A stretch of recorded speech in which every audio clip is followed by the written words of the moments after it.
আজি আমি সমীকৰণ সমাধানৰ বিষয়ে শিকিম। সমীকৰণসমূহ সমাধান কৰিম আজি। চোৱা, ইয়াত x + 3 = 0, y + 5 = 0, z - 2 = 0, x - 1/3 = 0, 2x = 6, y/5 = 2। এইবোৰ হৈছে একোটা সমীকৰণ। ইয়াত দেখিবলৈ পাইছোঁ আমি x, y, z এই আখৰ কেইটামান দেখিবলৈ পাইছোঁ। এইসমূহক কোৱা হয় চলক। গতিকে সমীকৰণ সমাধান কৰা বুলিলে আমি এই চলকসমূহৰ মান নিৰ্ণয় কৰিব লাগিব। গতিকে x, y, z মান আমি কেনেকৈ নিৰ্ণয় কৰিম? প্ৰথমতে চাব লাগিব যে এই চলকসমূহৰ লগত কি আছে। ইয়াত x ৰ লগত কি আছে? ইয়াত x ৰ লগত আছে +3। গতিকে এই +3টোক আমি নাইকিয়া কৰিলেহে কিহৰ মান পাম? x ৰ মান পাম।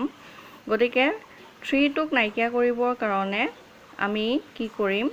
+3 লগত -3 কৰিম। ইয়াত দেখিবলৈ পাইছা সমীকৰণৰ সমান চিনৰ দুটা পক্ষ থাকে। সমীকৰণৰ দুটা পক্ষ থাকে। সমান চিনৰ বাওঁফালে থকাটোক বাওঁ পক্ষ আৰু সোঁফালে থকাটোক সোঁ পক্ষ বুলি কয়। গতিকে বাওঁ পক্ষত আমি যিটো কাম কৰিম সোঁপক্ষতো সেইটো কামেই কৰিব লাগিব। ইয়াত +3 থকাৰ কাৰণে আমি কটাকটি কৰিবৰ বাবে -3 কৰিলোঁ। গতিকে সোঁফালেও আমি কি কৰিম? -3 কৰিম। গতিকে ইয়াত এতিয়া +3 - 3 কটাকটি গ'ল। গতিকে থাকিলে x আৰু এইফালে 0 - 3 = -3। গতিকে x ৰ মান পালোঁ আমি -3। দ্বিতীয়টোলৈ আহিছোঁ। ইয়াত y + 5, ইয়াত y মান উলিয়াব লাগে। গতিকে আমি চাব লাগিব যে y ৰ লগত কি আছে? y ৰ লগত +5 আছে। গতিকে এই 5টোক নাইকিয়া কৰিবৰ কাৰণে আমি কি কৰিম? -5 কৰিম।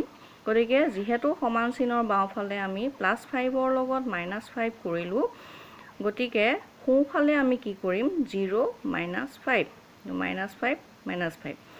গতিকে ইয়াত +5 - 5 কটাকটি গ'ল, থাকিলে y আৰু সোঁপক্ষত থাকিলে 0 - 5 -5।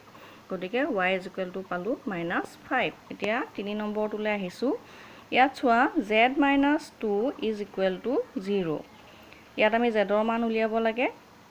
গতিকে z ৰ লগত কি আছে? z ৰ লগত -2 আছে। গতিকে এই 2টোক নাইকিয়া কৰিবৰ কাৰণে আমি কি কৰিম? +2 কৰিম। গতিকে সমান চিনৰ বাওঁফালে যিটো কৰিছোঁ সোঁফালেও সেইটো কৰিম। গতিকে সোঁফালে 0ৰ লগত আমি কি কৰিলোঁ? +2 কৰিলোঁ। গতিকে ইয়াত -2 + 2 কটাকটি গ'লগৈ, থাকিলে z। গতিকে z = আমি পালোঁ 2। ঠিক তেনেদৰে x - 1/3 = 0। ইয়াত x ৰ লগত -3 আছে। -3 এইটো -1/3 আছে। 1/3টোক নাইকিয়া কৰিবৰ কাৰণে আমি কি কৰিম? +1/3 কৰিম। গতিকে সমান চিনৰ বাওঁফালে যিটো কৰিলোঁ সমান চিনৰ সোঁফালেও সেইটো কৰিম। গতিকে 0 + 1/3 কৰিলোঁ। ইয়াত কি হ'ল?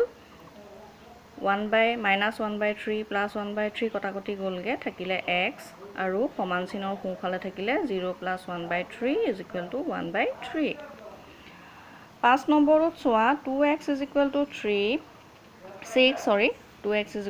6। ইয়াত x ৰ লগত 2 পূৰণ হৈ আছে। 2x বুলিলে আমি কি বুজিম? x ৰ লগত 2 পূৰণ হৈ আছে। গতিকে এই 2টোক নাইকিয়া কৰিবৰ কাৰণে আমি কি কৰিম? হৰণ 2 কৰিম।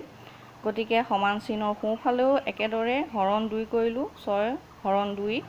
গতিকে ইয়াত 2 কেঞ্চেল গ'ল, থাকিলে x = 2ৰে 6ক হৰণ কৰিলে আমি পাম 3। 2 × 3 = 6। গতিকে x ৰ মান পালোঁ আমি 3। ঠিক তেনেদৰে ইয়াত y/5 = 2। ইয়াত y ৰ লগত কি আছে?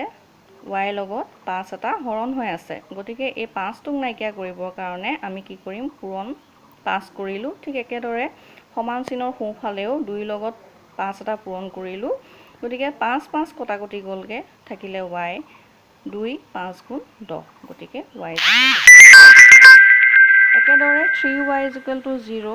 ইয়াত y লগত 3 এটা পূৰণ হৈ আছে গতিকে 3টোক নাইকিয়া কৰিবৰ কাৰণে আমি 3 হৰণ কৰিলোঁ ঠিক একেদৰে সমান চিনৰ সোঁফালেও 0 লগত 3 এটা হৰণ কৰিলোঁ 3 কটাকটি গ'লগে থাকিলে y = 0/3 = 0 গতিকে আমি সমীকৰণসমূহ এনেদৰে সমাধান কৰোঁ ইয়াত মই তোমালোকক হোমৱৰ্ক কেইটামান দিছোঁ x + 4 = 0 y - 3 = 0 6z = 3 x/6 = 2 4x = 0 এইকেইটা তোমালোকে কৰিবা আৰু কিতাপৰ 2.1তো কিছুমান এনেকুৱা সমীকৰণ সমাধানৰ অংক আছে সেইকেইটা কৰি মোক দেখুৱাবা আৰু কিবা যদি বুজি নাই পোৱা মোক সুধিবা ইয়াত আমি মাত্ৰ চাব লাগিব চিন কেইটালে মন কৰিব লাগিব একে সংখ্যাৰে আমি যোগ বিয়োগ পূৰণ হৰণ কৰিম মাত্ৰ চাব লাগিব চিন কেইটা প্লাস থাকিলে আমি মাইনাস কৰিম মাইনাস থাকিলে প্লাস কৰিম পূৰণ থাকিলে একে সংখ্যাৰে আমি হৰণ কৰিম আৰু হৰণ হৈ থাকিলে একে সংখ্যাৰে আমি পূৰণ কৰিম তেতিয়া কি হ'ব কটাকটি যাব আৰু আমি চলকৰ মানটো পাম হ'ব